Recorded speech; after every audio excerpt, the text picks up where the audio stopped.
ঢাকা অন্ধকার জগতের রাজা প্রিন্স, ক্ষমতা, রাজনীতি আর রক্তমাখা রাজত্বের গল্প। ইয়েস, এটাই prince once upon a time in Dhaka. পোস্টারেই বোঝা যায় রাজনীতির প্রতিটা এলাকা যেন এক একটি যুদ্ধক্ষেত্র। উত্তরা থেকে গাবতলী, কারওয়ান বাজার থেকে গেন্ডারিয়া ছড়িয়ে আছে এক ভয়ঙ্কর আন্ডারওয়ার্ল্ডের জাল।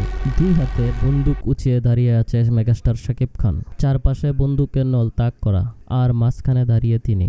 এক রহস্যময় প্রিন্স যেন এক মুহূর্তেই সব ধ্বংস করে দিবে। অ্যাকশন, থ্রিলার আর আবেগে মিশে পরিচালক আবু হায়াত মাহমুদের নতুন সিনেমা প্রিন্স শুধু একটি সিনেমা নয়, এটি হবে এক নতুন ঢাকাই গল্প, যেখানে এক নায়ক লড়বে তার নিজের অস্তিত্ব আর ক্ষমতা এবং তার গ্যাংস্টার রাজত্ব ধরে রাখার জন্য। পোস্টার দেখে বোঝা যাচ্ছে ছবিটি পরিচালনা করেছেন মেজবাউদ্দিন সুমন আর মোহাম্মদ নাজিমুদ্দিন।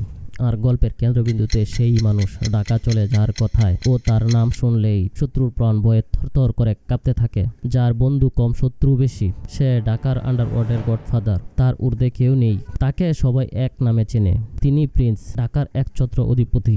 এই ঈদুল ফিতরে 2026-এ ঢাকার রাস্তাগুলো কাঁপবে এক নতুন কিংবদন্তির আগমনে। প্রস্তুত হন, কারণ প্রিন্স ফিরে এসেছে নিজের শহর কাঁপাতে। এই ঈদেই আসছে Prince once upon a time in Dhaka. শুধু সিনেমা নয়, এক নতুন দুর্দান্ত অভিজ্ঞতা যা বলবে এক ঢাকা শহরের অজানা গল্প।